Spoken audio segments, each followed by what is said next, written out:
आज से 15 साल पहले 25 जून 2009 को ये दोपहर 12 बजे की ही बात थी जब माइकल जैक्सन को उसके पर्सनल डॉक्टर ने कुछ नशीली दवाइयां दी और उन दवाइयों की वजह से माइकल जैक्सन की मौत हो गई। अब डॉक्टर का कहना है कि उसने ये नशीली दवाइयां नींद ना आने की बीमारी की वजह से माइकल जैक्सन के मांगने पर ही उसको दी थी, लेकिन माइकल के फैंस और परिवार वाले आज भी यही मानते हैं कि माइकल की हत्या की गई थी।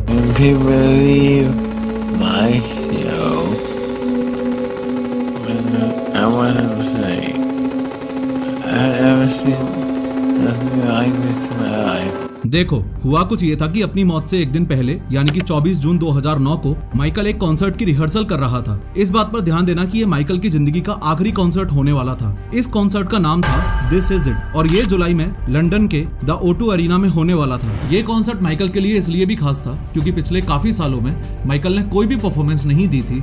उसके ऊपर बच्चों के शोषण का जो आरोप लगा हुआ था उसकी वजह से। म्यूजिक इंडस्ट्री से ब्रेक लेने के बाद के इस पहले और आखिरी कॉन्सर्ट के लिए माइकल जैक्सन इसलिए भी एक्साइटेड था क्योंकि उसके बच्चे उसे पहली बार लाइव परफॉर्म करते हुए देखने वाले थे। एक बार इस घटना से जुड़ी इंपॉर्टेंट लोकेशंस पर भी नजर मार लो। अमेरिका में लॉस एंजलिस में यहाँ ये माइकल जैक्सन का घर है 100 नॉर्थ कैरलवुड ड्राइव। अब यहाँ से तकरीबन 28 किलोमीटर की दूरी पर है द स्टेपल्स सेंटर, जहाँ माइकल रिहर्सल्स के लिए अभी भी मौजूद है। माइकल जैक्सन के इस रेंटेड घर और इस रिहर्सल लोकेशन के बीच के डिस्टेंस को करीबन 24 मिनट में कवर किया जा सकता है। अब बात 24 जून 2009 के रात के 12 बजे की है। माइकल अपनी रिहर्सल से फ्री होकर अपने घर 100 नॉर्थ कैरलवुड ड्राइव के लिए निकल जाता है। रात के लगभग 12:30 बजे माइकल अपने घर पहुंच जाता है। माइकल जैक्सन घर लौटते ही सीधा किचन में जाकर डिनर करने के लिए डाइनिंग टेबल पर बैठता है। अब यहाँ ये जो लेडी आपको दिखाई दे रही है ये है काई चेज, जो कि माइकल जैक्सन की पर्सनल न्यूट्रिशनिस्ट और शेफ है। इनफैक्ट उसी ने माइकल के लिए आज का ये डिनर भी तैयार किया है। फाइनली खाना खाने के बाद माइकल अपने बेडरूम में चला जाता है। बेडरूम में जाकर माइकल सोने की बहुत कोशिश करता है, लेकिन माइकल को इंसोम्निया यानी कि नींद ना आने की प्रॉब्लम थी, इसलिए ही वो सो नहीं पा रहा था। इसी बीच माइकल के पर्सनल फिजिशियन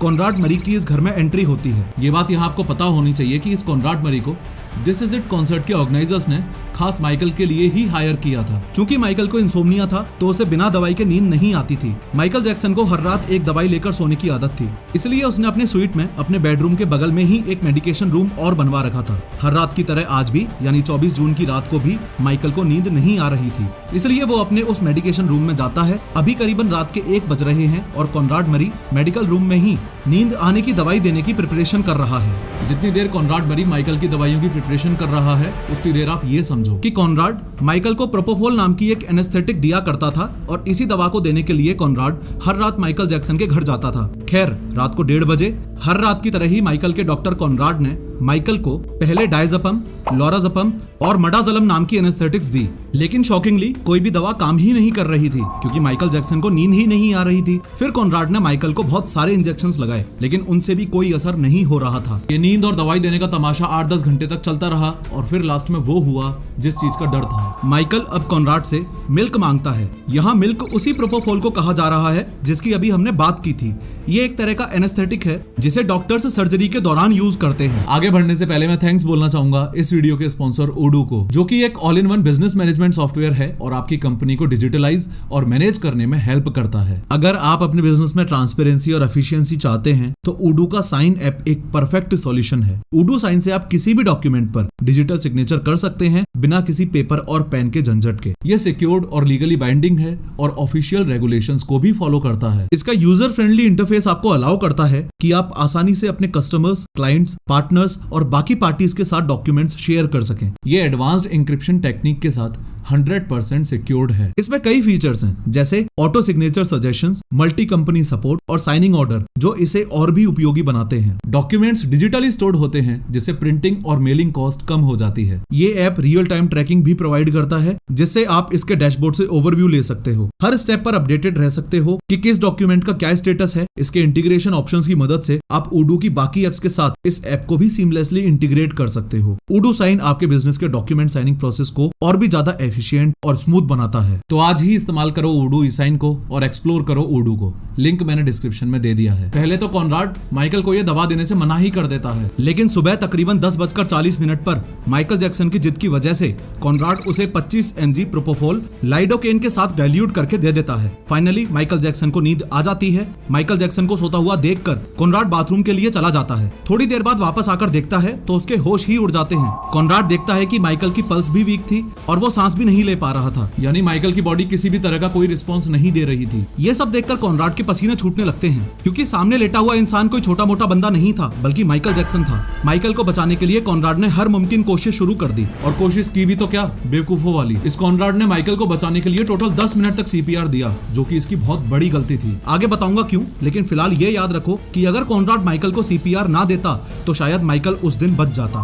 खैर, उसके बाद कॉनराड को लगा कि शायद प्रोपोफॉल की डोज ज्यादा हो गई है, इसलिए प्रोपोफॉल के असर को कम करने के लिए उसने फ्लूमाजेनिल नाम की एक और दवाई माइकल की बॉडी में इंजेक्ट कर दी। ये दवाई सेडेटिव ओवरडोज को काउंटरैक्ट करने के लिए, यानी कि कम करने के लिए दी जाती है। लेकिन अभी भी, यानी कि इतनी दवाइयों के बाद भी माइकल तो रिस्पॉन्ड ही नहीं कर रहा है। जब कुछ भी काम नहीं आया तो कॉनराड ने हेल्प के लिए आवाज लगाई, लेकिन किसी ने कुछ सुना ही नहीं। इस समय तक कॉनराड बहुत घबरा चुका था। घबराहट में वो तकरीबन दोपहर 12 बजे चिल्लाते हुए सीढ़ियों पर आता है और काई से कहता है कि get help, get security, get Prince. इतना कहकर वो वापस माइकल के कमरे में चला जाता है। डरी हुई काई सब कुछ छोड़कर माइकल के बड़े बेटे प्रिंस को लेकर आती है। प्रिंस की उम्र इस समय 12 साल थी, जो यहाँ डैन में अपने भाई बहनों के साथ खेल रहा था। काई को कोई आइडिया नहीं था कि एग्जैक्टली उसे क्या करना है, वो बस प्रिंस को लेकर आ जाती है। दूसरी तरफ कॉनराड माइकल के कमरे में जाकर तकरीबन 12:15 पर माइकल अमीर को कॉल करता है। ये माइकल अमीर माइकल जैक्सन का पर्सनल असिस्टेंट था। कॉनराड माइकल अमीर को हेल्प और सिक्योरिटी लाने को कहता है, लेकिन माइकल अमीर तो उस समय घर में था ही नहीं। अब चूंकि वो उस समय घर में मौजूद ही नहीं था, इसलिए माइकल अमीर फर्दर एल्बर्टो अल्वारेज को कॉल करता है, जो माइकल जैक्सन का पर्सनल सिक्योरिटी था। कॉल मिलते ही एल्बर्टो माइकल जैक्सन के रूम की तरफ भागता है और वहाँ माइकल जैक्सन को देखता है। वो देखता है कि माइकल का मुंह और आंखें दोनों ही खुली हुई हैं और वो अनरिस्पॉन्सिव मैनर में बेड पर पड़ा हुआ है। ये सब कुछ देखकर तुरंत एल्बर्टो ने 911 को कॉल किया।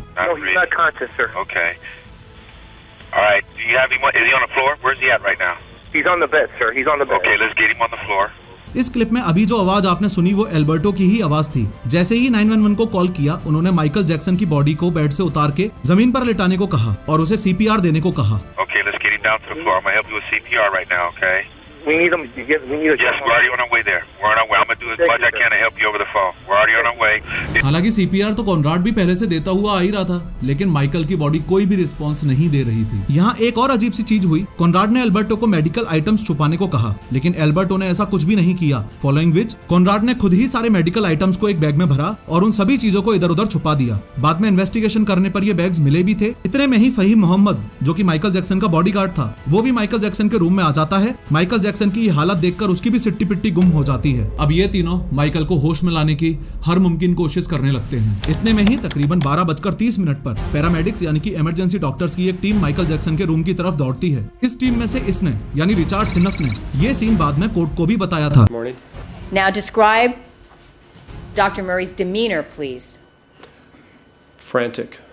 उसने बताया कि जब वो पहुंचा था तब कॉनराड अपने सेंसेस में ही नहीं था। खैर, जैसे तैसे पैरामेडिक्स की टीम भी माइकल को सीपीआर देती है, लेकिन कोई रिस्पांस नहीं आता। ये टीम माइकल को हॉस्पिटल ले जाने लगती है। अब नीचे मौजूद सभी घर वाले यानी काई, माइकल का बाकी का स्टाफ और तीनों बच्चे एक साथ एक जगह पर खड़े हो जाते हैं। थोड़ी ही देर बाद यानी कि 1:15 बजे पैरामेडिक्स माइकल जैक्सन को लेकर नीचे उतरते हैं। सभी घर वाले पैरामेडिक्स से पूछने की कोशिश करते हैं, लेकिन कोई जवाब ही नहीं देता है। माइकल जैक्सन को Ronald Reagan UCLA medical centre में लेकर जाया जाता है। वहाँ उसे बचाने की बहुत कोशिश करी गई थी, लेकिन माइकल किसी तरह का कोई रिस्पॉन्स दे ही नहीं रहा था। दोपहर 2:30 बजे माइकल जैक्सन को मरा हुआ घोषित कर दिया जाता है, यानी कि पर्सनल डॉक्टर कॉनराड की एक गलती की वजह से किंग ऑफ पॉप, दुनिया का जाना माना सिंगर और डांसर माइकल जैक्सन दुनिया छोड़कर चला जाता है। लेकिन सवाल ये आता है कि क्या ये सिर्फ एक गलती थी या फिर सोची समझी साजिश। आज की इस 3D एनिमेटेड वीडियो में हम स्टेप बाय स्टेप समझेंगे कि ऐसा क्यों माना जाता है कि माइकल जैक्सन की हत्या हुई थी। पर्सनल डॉक्टर कॉनराड ने तुरंत ही 911 पर कॉल क्यों नहीं किया, माइकल को इंसोम्निया कैसे हुआ और नशीली दवाइयों की लत कैसे लगी। ये भी समझेंगे कि वो प्लास्टिक सर्जरीज के पीछे इतना पागल क्यों था, और मोस्ट इम्पोर्टेंटली माइकल पर जो बच्चों के शोषण के एलिगेशंस लगे थे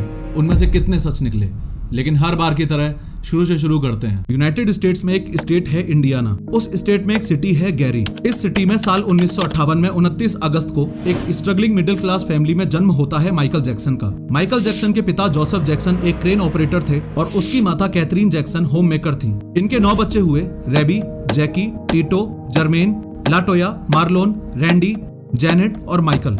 इन 9 बच्चों में से सिर्फ 5 बच्चों ने, जैकी, टीटो, जर्मेन, मार्लोन और माइकल ने अपने पिता के कहने पर एक बैंड बनाया जिसका नाम था जैक्सन 5। माइकल जैक्सन के पिता जो ये बात अच्छे से जानते थे कि अगर इस दुनिया में जल्दी से पैसा कमाना है तो एंटरटेनमेंट इंडस्ट्री से बेस्ट ऑप्शन कोई भी नहीं हो सकता। वैसे भी देखा जाए तो इसका परफेक्ट एग्जांपल हम आज भी देख सकते हैं कि कैसे ये टिकटॉक बनाने वाले आज लाखों कमा रहे हैं। शायद जो को ये एहसास हो गया था कि अगर वो अपने बच्चों को इस फील्ड में भेजते हैं तो काफी अच्छा पैसा कमा सकते हैं, इसलिए बहुत कम उम्र में ही जो ने अपने 5 बच्चों को एंटरटेनमेंट सेक्टर में डाल दिया था। इसका नतीजा ये रहा कि उनका ये ग्रुप काफी फेमस भी हुआ था और उस समय जैक्सन 5 ने दुनिया में काफी धूम मचा रखी थी। लेकिन इन 5 में से सबसे ज्यादा पॉपुलैरिटी और अटेंशन ग्रैब किया माइकल ने। 5 भाइयों में माइकल सबसे छोटा था। डांस और सिंगिंग में सबसे अच्छी पकड़ भी उसी की थी। खुद माइकल भी ये जानता था कि वो हमेशा से ही एक परफॉर्मर बनना चाहता था। उसे स्टेज पर जाकर लोगों को एंटरटेन करने में बहुत मजा आता था, इसलिए उसने खुद के सोलो करियर पे भी ध्यान रखा। वो बीच बीच में अपने सोलोज निकालता रहता था ताकि जिस प्रकार का म्यूजिक वो लोगों के सामने लाना चाहता है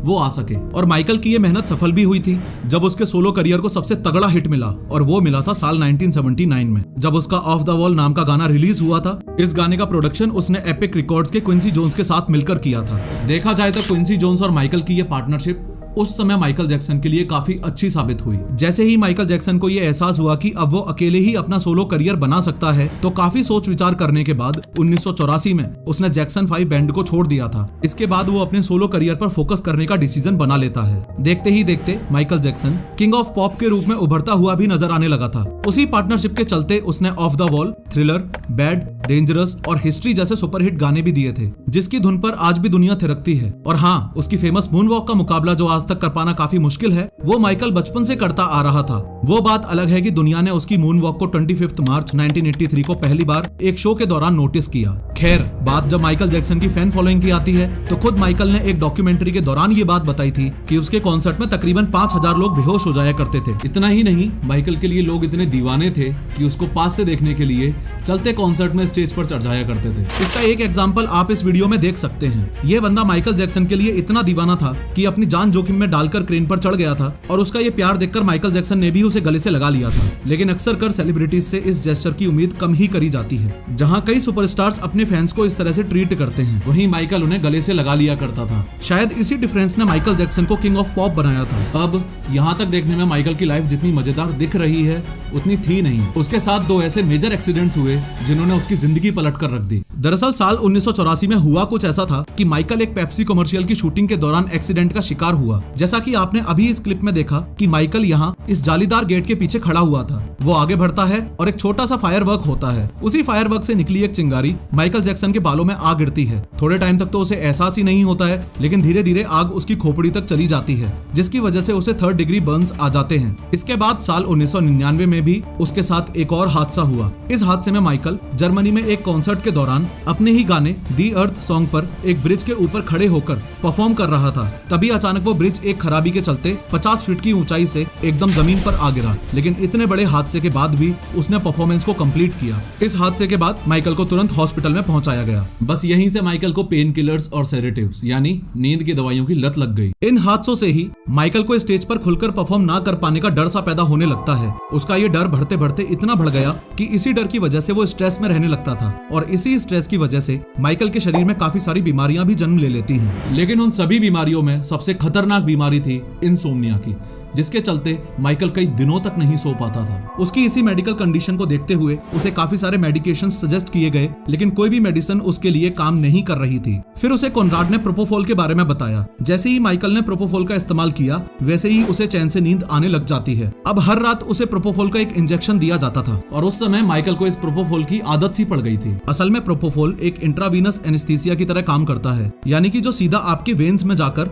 आपके ब्लड स्ट्रीम में घुलकर तुरंत असर करता हो। ये एनेस्थीसिया पेशेंट्स को या तो सर्जरी से पहले दिया जाता है या सर्जरी के बाद। लेकिन इस तरह का heavy anaesthesia doctors medical equipments की प्रेजेंस में ही देते हैं। इसी एनेस्थीसिया दवा का इस्तेमाल माइकल के ऊपर हर रोज किया जाता था, वो भी बिना किसी मेडिकल इक्विपमेंट्स के। एक पॉइंट के बाद माइकल इस दवा को मिल्क तक कहने लग गया था, क्योंकि इसकी कंसिस्टेंसी और कलर दोनों ही दूध की तरह हैं। और जैसे बच्चे रात को दूध पीकर सोते हैं, वैसे ही माइकल भी प्रोपोफॉल लेकर ही सोता था। एक बात और जो आपको यहाँ पता होनी चाहिए कि इस एनेस्थीसिया के बाद आदमी एक ऐसी नींद में चला जाता है जो उसे कॉन्शियस माइंड के साथ नहीं आ पाती है। ऐसा ही कुछ हमें कबीर सिंह में भी देखने को मिला था, जहां कबीर ने प्रीति के गम में खुद को मॉर्फिन से सिडेट किया था, वहीं माइकल ने चैन की नींद के लिए खुद को सिडेट किया था। इन शॉर्ट, माइकल की जिंदगी के ये 2 एक्सीडेंट्स इतने भयानक निकले कि एज अ रिजल्ट उसे इंसोम्निया भी हुआ और नशीली दवाइयों की लत भी लग गई। खैर, दुनिया में हर कोई माइकल के बारे में एक बात तो जरूर जानता है और वो है उसकी प्लास्टिक सर्जरीज। माइकल को प्लास्टिक सर्जरी से बहुत ही ज्यादा प्यार था। हालांकि उसने पब्लिकली इस बात को कभी माना ही नहीं कि उसने किसी भी तरह की कोई भी प्लास्टिक सर्जरी कभी करवाई भी है, लेकिन एक सर्जरी के बारे में उसने खुलकर बात की थी और वो थी उसकी नोज सर्जरी। माइकल ने इतनी बार नोज सर्जरी करवाई थी कि एक आम आदमी तो अपनी जिंदगी में करवा ही नहीं सकता है। माइकल को बचपन से ही अपनी नाक पसंद नहीं थी और उसका कारण था उसके पिताजी। माइकल के पिता काफी खड़ूस नेचर के थे। काफी कम उम्र में ही उसने अपने सारे बच्चों को एंटरटेनमेंट इंडस्ट्री में धकेल दिया था ताकि 10 जन के परिवार का पालन पोषण ढंग से हो सके। इसी सोच के साथ माइकल के पिता जो ने अपने बच्चों को हमेशा एक ट्रेनर की तरह ट्रीट किया था। उसने कभी अपने बच्चों को डैड बुलाने तक की इजाजत भी नहीं दी थी। प्रैक्टिस के दौरान वो अपने बच्चों को इतना मारते थे कि उनकी माँ यानी कैथरीन को रोकना पड़ता था। इन सभी चीजों की वजह से माइकल के दिमाग में अपने पिता के लिए एक विलेन की इमेज बन गई थी। वो अपने पिता से काफी नफरत करता था और डरता भी था। अपने पिता का नाम सुनते ही वो कांपने लगता था। इतना ही नहीं, माइकल के पिता ने उसके मन में उसकी नाक को लेकर काफी इनसिक्योरिटी भी पैदा कर दी थी। वो कहते थे कि इस तरह की नाक तुम्हें मेरे खानदान की तरफ से तो नहीं ही मिली है, ये घटिया नाक तुम्हें तुम्हारी माँ से मिली है। इसी इनसिक्योरिटी को दूर करने के लिए माइकल ने अपनी पहली नोज सर्जरी या रिनोप्लास्टी साल 1979 में करवाई। हालांकि उसका कहना था कि किसी एक्सीडेंट के दौरान उसकी नाक टूट गई थी, इसलिए उसने रिनोप्लास्टी करवाई थी, लेकिन असलियत क्या है हम सब जानते हैं। खैर, माइकल अपनी पहली सर्जरी से सेटिस्फाइड नहीं था, इसलिए साल 1983 में उसने एक बार फिर से रिनोप्लास्टी करवाई। लेकिन इस नाक के साथ माइकल को ब्रीदिंग प्रॉब्लम्स होने लगी थी, इसलिए साल 1986 में एक बार फिर से उसने रिनोप्लास्टी करवाई। उसके बाद ये सिलसिला कभी रुका ही नहीं था। कभी फेस, कभी चिन, फिर वापस नोज और फिर ओवरऑल फेस। ऐसा लगने लगा था कि मानो माइकल को शौक था कि प्लास्टिक सर्जरीज करवा करवा के मुझे दुनिया में सबसे भद्दा दिखना है। खैर, इन्हीं प्लास्टिक सर्जरीज की वजह से माइकल आए दिन सुर्खियों में बना रहता था। उसके फेम का इस्तेमाल करके काफी लोग आगे बढ़ने की कोशिश किया करते थे और इस लिस्ट में सबसे पहला नाम एमिनेम का था। मशहूर रैपर एमिनेम ने साल 2004 में अपने एक सॉन्ग में माइकल का मजाक बनाया था। उसने माइकल के साथ हुए ट्रेजिक एक्सीडेंट्स का मजाक उड़ाया था, वही एक्सीडेंट्स जिसमें उसके बालों पर आग लग गई थी और उसकी स्पाइन भी डैमेज हो गई थी। ऐसे ही काफी दूसरी चीजों को लेकर उस पूरे म्यूजिक वीडियो में एक तरह से माइकल को ट्रोल किया गया था। इसके जवाब में माइकल जैक्सन ने उस समय तो कुछ नहीं कहा, लेकिन साल 2007 में उसने एक ऐसा मूव चूज किया जिसको देख के सबके होश उड़ गए थे। देखो, जैक्सन ने उस समय सोनी के साथ एक डील साइन करी थी जिसके चलते उसने एमिनेम के सारे राइट्स खरीद डाले थे। यानी अब एमिनेम जितनी बार भी गाने गाएगा उतनी बार ही उसका कुछ फायदा जैक्सन को भी होगा। खैर, इतना स्मार्ट होने के बावजूद भी माइकल ने एक बहुत बड़ी बेवकूफों वाली गलती की थी और वो थी ये हादसा 19 नवंबर 2002 में बर्लिन, जर्मनी के एक होटल रूम की बालकनी में हुआ था, जिसके चलते माइकल ने अपने सबसे छोटे बेटे ब्लैंकेट को अपने फैंस को दिखाने के चक्कर में होटल रूम की बालकनी से ही लटका दिया था। ऐसा करने की वजह से उसको बहुत ट्रोल भी किया गया था, क्योंकि उसके ऐसा करने से उसके फैंस भी कुछ वैसा ही करने लग गए थे। लिटरली एक लेडी ने अपने बच्चे को भी बालकनी से इसलिए लटका दिया था क्योंकि माइकल ने अपने बच्चे को लटकाया था। मतलब बेवकूफों की कमी नहीं है दुनिया में। हालांकि इस पूरे हादसे के बाद माइकल ने एक पब्लिक अपॉलॉजी भी जारी की थी, क्योंकि इस सब के लिए वो काफी शर्मिंदा था। वो इस कांड के बाद इतने गिल्ट में जा चुका था कि उसने खुद को एक रूम में कई दिनों के लिए बंद तक कर लिया था। ये सब उसके बॉडीगार्ड ने एक इंटरव्यू में बताया था। खैर, एमिनेम के अलावा माइकल को सोनी से भी इश्यूज थे।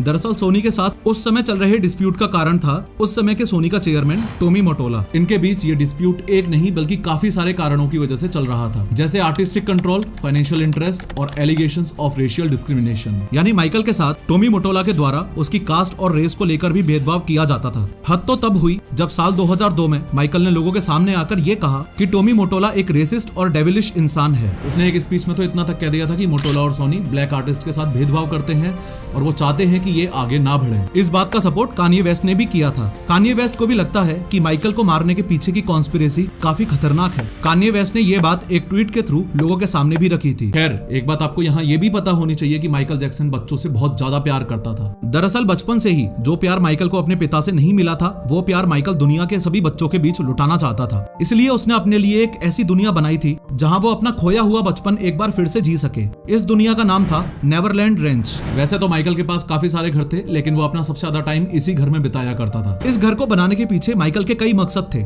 जैसे माइकल अपना खुद का पर्सनल जू भी बनाना चाहता था, क्योंकि उसे जानवरों से बहुत ही ज्यादा प्यार था। इसलिए उसने नेवरलैंड रेंच में एक जू भी बनाया था। साथ ही यहाँ आने वाले हर बच्चे को वो बचपन की सारी खुशियां देना चाहता था। इसलिए उसने अपने घर में ही बच्चों के लिए एक अम्यूजमेंट पार्क भी बनवाया था। यहाँ वो खुद भी बच्चों के साथ खेला करता था। अक्सर ये देखा भी गया था कि माइकल खुद भी इन बच्चों के साथ बच्चा बन जाता था। वो बच्चों के साथ झूला झूलता और लॉन्ग आवर्स तक उनके साथ खेला करता था। लेकिन कैसा हो, अगर 24 घंटे बच्चों से घिरे रहने वाले इंसान पर उन्हीं बच्चों के शोषण के केसेस लग जाएं तो। ऐसा ही कुछ था माइकल जैक्सन के साथ, जहां उस पर बच्चों का शोषण करने का केस लगाया गया था। ये केस 1993 में इवान चैंडलर नाम के डेंटिस्ट ने लगाया था। इस केस में इवान ने अपने बेटे जॉर्डन के साथ हुए मॉलेस्टेशन के चलते माइकल पर आरोप लगाए थे। इन्हीं आरोपों के चलते माइकल के घर पर 22 दिसंबर 1993 को पुलिस उसकी तहकीकात करने के लिए आती है। अब नॉर्मल इन्वेस्टिगेशन होती तो बात अलग थी, लेकिन हद तब हो गई जब उन्होंने जैक्सन को पूरी तरह से न्यूड करके उसकी पूरी बॉडी चेक करी थी। इस बारे में माइकल ने एक वीडियो के थ्रू लोगों को बताया था। उसने इस वीडियो की हेल्प से कहा कि ये बहुत ही डिह्यूमनाइजिंग और ह्यूमिलिएटिंग यानी कि अमानवीय और अपमानजनक इन्वेस्टिगेशन रही, जो कि उसने जिंदगी में कभी भी फेस नहीं की थी। हालांकि इस पूरे केस का रिजल्ट ये रहा कि माइकल ने चैंडलर के परिवार को $25 मिलियन दिए, वो भी बिना किसी आरोप के साबित हुए। माइकल का कहना था कि उसने ये पैसे सिर्फ जॉर्डन चैंडलर के लिए ही दिए थे। इसके अलावा साल 2003 में माइकल गेविन अर्विजो नाम के कैंसर पेशेंट से मिला था। ये लड़का माइकल का काफी बड़ा फैन था और बहुत समय से उससे मिलना भी चाहता था। माइकल से मिलने की उसकी इस इच्छा को पूरा करने के लिए माइकल ने अर्विजो के साथ उसके पेरेंट्स, ब्रदर और उसकी सिस्टर को नेवरलैंड रेंच में ही बुला लिया था। लेकिन उनकी इस मुलाकात को काफी गलत तरीके से एक डॉक्यूमेंट्री में दिखाया गया था, जो कि मार्टिन बशीर नाम के एक जर्नलिस्ट ने बनाई थी। ये जर्नलिस्ट माइकल का काफी अच्छा दोस्त भी था, यानी कि ये कहना बिल्कुल गलत नहीं होगा कि दुश्मन ना करे वो काम दोस्त ने किया है। इसलिए उसकी इस डॉक्यूमेंट्री से माइकल काफी डिस्टर्ब हो चुका था। उसने एक इंटरव्यू के दौरान ये कहा भी था कि मार्टिन से इस तरह के बर्ताव की उसे बिल्कुल भी उम्मीद नहीं थी। इस डॉक्यूमेंट्री में माइकल की इमेज एक बच्चे का शोषण करने वाले आदमी के रूप में लोगों के सामने दिखाई थी। इन शॉर्ट माइकल पर जितने भी चाइल्ड अब्यूज के एलिगेशंस लगे थे वो सारे के सारे फेक निकले,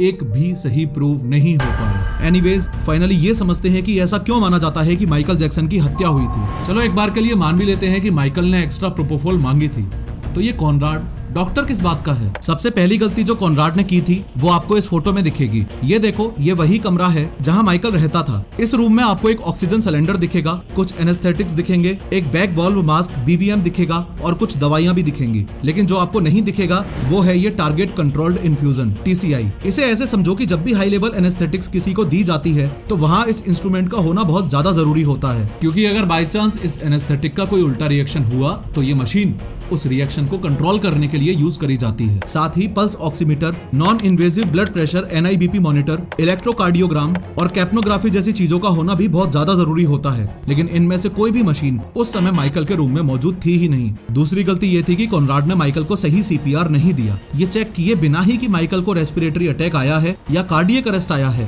कॉनराड ने चेस्ट कंप्रेशन CPR देना शुरू कर दिया, जबकि इस केस में माइकल को एडवांस्ड मेडिकल हेल्प की जरूरत थी। तीसरी गलती कॉनराड की ये भी मानी जाती है कि एक डॉक्टर होने के बावजूद भी उसने माइकल को एक्सेस अमाउंट ऑफ प्रोपोफॉल लेने से नहीं रोका। ओवरऑल कॉनराड को उसकी मेडिकल लापरवाही की वजह से 4 साल की सजा सुनाई गई और माइकल की मौत के लिए कोर्ट ने किसी को कोई भी सजा नहीं दी। माइकल के फैंस आज भी यही मानते हैं कि उसकी हत्या हुई थी, लेकिन उस दिन माइकल के कमरे में जो घटित हुआ वो इतना प्राइवेट इवेंट है कि कोर्ट को डॉक्टर कॉनराड मरी के खिलाफ कोई सबूत नहीं मिल पाया।